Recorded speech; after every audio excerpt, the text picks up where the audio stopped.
పిఠాపురం నుంచి ప్రత్యేకించి వచ్చిన మీ అందరికీ పేరు పేరున హృదయపూర్వక నమస్కారాలు. పిఠాపురం నుంచి మీరందరూ నన్ను ఎంతో నమ్మకంతో గెలిపించారు.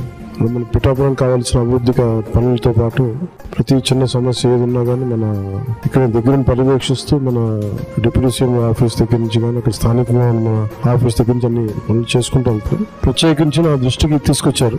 దాదాపు 42 మంది ఆర్ఫన్స్ ఉన్నారు. తల్లిదండ్రులు లేని వాళ్ళు లేదంటే కూర్చోబెట్టి వాళ్ళు సగం మంది కనీసం ఎవరు బాధ్యత తీసుకోవడానికి ఎవరు లేరు. దీనికి మనం ఏదైనా చేయాలని షణ్మోహన్ అలాగే కృష్ణతేజ గారు నా దృష్టికి తీసుకొచ్చారు. ఆ రోజు నేను అనుకున్నది ఏంటంటే, ముందుగా నేను ఎమ్మెల్యేగా గెలిచి డిప్యూటీ సీఎం పదవి తీసుకున్నాక, బాధ్యతలు తీసుకున్నాక జీతాలు ఇవన్నీ తీసుకోకూడదని నిర్ణయించుకుంటే అసలు భారం అవ్వకూడదని. కానీ పరిస్థితి ఏమొచ్చిందంటే చాలా మిగతా వాళ్ళందరూ కూడా ఇబ్బంది అవుతాయండి. అందువల్ల ప్రత్యేకించి నేను తీసుకొని అది ఎవరికి ఖర్చు పెట్టాలి అని అనుకుంటే నాకు